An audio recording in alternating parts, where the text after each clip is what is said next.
The New York Knicks rumor mill is churning as comments from our owner have Knick fans questioning whether or not an underperforming Knick is on his way out via a trade tonight. And we got to break it all down. What's up, guys? I'm Matt Long. Welcome to Knicks Basketball 365. If you are a New York Knicks fan, please hit that subscribe button. Only 8.1% of viewers are subscribed to the channel, and it really helps me out a ton. But let's jump right into what we got for today, because we do have an update on last night's trades. Brock Aller, the New York Knicks capologist and one of the head strategy guys in the front office, he has a little bit of a joke where he likes to acquire draft rights to players that are never going to play in the NBA, and the New York Knicks got 3 such players last night. So we'll quickly go over that because it is pretty funny. Coming from NBA insider Fred Katz, the New York Knicks acquired the draft rights to 3 international players in their 14 trade on Tuesday night, including the returns of Louis Laborie, no idea how to pronounce these names, Melvin Ajinka, and the rights to Chimelu Ilanu. Brock Aller's draft rights bit continues. So the New York Knicks get 3 international players if they're ever good enough to play in the NBA or decide that they're going to play in the NBA. The New York Knicks now have their draft rights. So that's just a funny thing. That doesn't matter. What does matter is that Leon Rose and the New York Knicks are currently trapped up against the second apron. James Dolan, the owner of the New York Knicks, told us that that the New York Knicks were not going to be going into the second apron, making it very difficult for the Knicks to sign main bench contributors to our finals run who need to be extended, that being Landry Shamet and Mitchell Robinson. Now, there are some ways to make this work, and someone on Twitter actually found the way that the New York Knicks can make our late draft picks, pick 47 and 51, and still make a way to find Landry Shamet fit under the salary cap. So let's jump right here from Knicks Feed and the Big Steppers. He put out that number and found a way to pay Landry Shamet a $8.7 million contract, but he brought up a way that the New York Knicks can actually find a way to pay Landry Shamet even more money, and that way would be by trading away Pacome Dadiet and replacing him with a veteran minimum contract. So, all right, the New York Knicks have picked 55. That's my bad from earlier. I said 51. I was thinking of the number of Mohamed Diawara instead of. So, Knicks make pick 47 and 55. They would then sign those guys to the rookie contracts and then would have some money left over to pay Landry Shamet. But Knicks Feed puts out, dump off Pacome Dadiet to a team, sign a veteran minimum guy. That would save $534,000, and you can add that to Shamet's number, meaning the Knicks would have $9.3 million to offer Landry Shamet in a contract extension to stay with the New York Knicks. Now, this wouldn't be a perfect solution for our problem, because if you look at both Shamet and Mitchell Robinson, most fans would argue you would rather bring back Mitchell Robinson, and you could also argue that Landry Shamet is going to be offered more money, so this might not even be enough money for him to stick around. But for the sake of the argument and for the sake of what New York Knicks fans are currently talking about, which is the possibility of Pacome Dadiet being traded tonight in a move that would free up more cap space for the New York Knicks. Pacome Dadiet was the 24th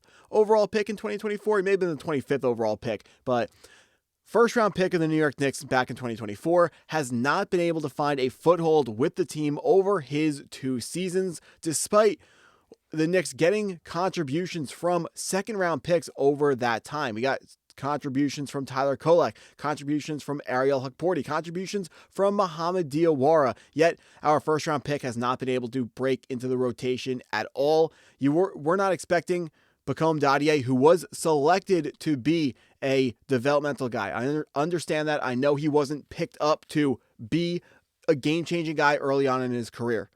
But at this point, there are questions to be asked whether or not you continue to invest in this player, because we do feel like the ceiling is, of course, higher for him in the future because he will continue to develop. But are the New York Knicks the right team for that development to continue to take place? So that is the question that Knicks fans are talking about. And you have to imagine it is likely that Dadiet gets moved because Yes, he does have upside down the road, but the New York Knicks have other players with similar upside down the road, and we have a bunch of draft picks to get another player who would play likely similarly to the level that Pacome Dadiet could play in the future. So like 3 years in the future, Dadiet, let's say he's averaging like 11 points per game in a rotational role for some team. The Knicks can spend 3 second-round picks and probably go get a veteran to do that, or sign a guy to a veteran minimum. Go out and find, I'm going to use Jordan Clarkson as the example of the level of production and the veteran minimum contract. I understand Jordan Clarkson is a guard, not a forward,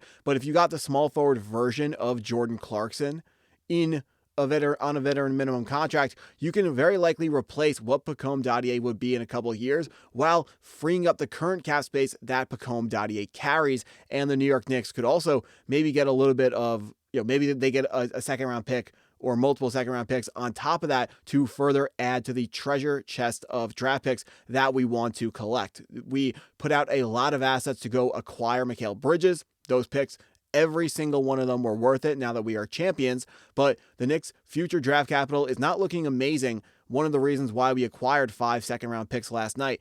The Knicks can continue to collect draft assets for the future while freeing up salary cap space at the exact same time by moving Pacome Dadiet. And I'm not the only person saying this.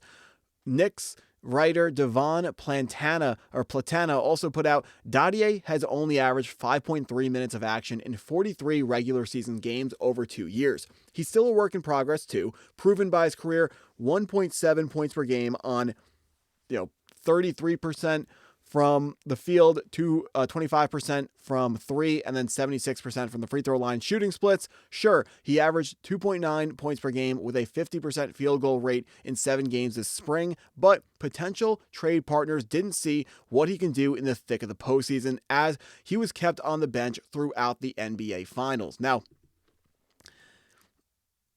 I know a lot of Knicks fans don't want to get rid of Pacome Dadiet, but at some point, you have to invest in the players that are part of the rotation today. And if James Dolan is serious about not going into the second apron, the Knicks need to do everything we can do cap space wise to find a way to stay under that second apron and get hopefully Landry Shamet back. You would imagine Mitchell Robinson is going to sign something like $18 million. So he is likely gone.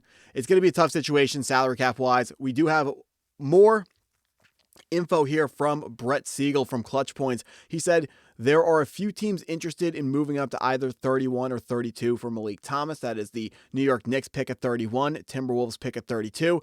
More information we have, Henry Vizar is not expected to fall past 34 to the Cavs if he's there. And then Isaiah Evans expected to be one of the first few picks with Minnesota as a likely spot. So what we're expecting right now, the draft to go tonight, is Malik Thomas 31, Isaiah Evans 32, and then Henry Vizar 33 or 34. And then I think there's a Louisville guy is going to be the fourth name there. But what we are hearing is the Knicks are essentially already a lock to trade out of 31. And when I say out, I don't mean back into the second round. I mean completely out.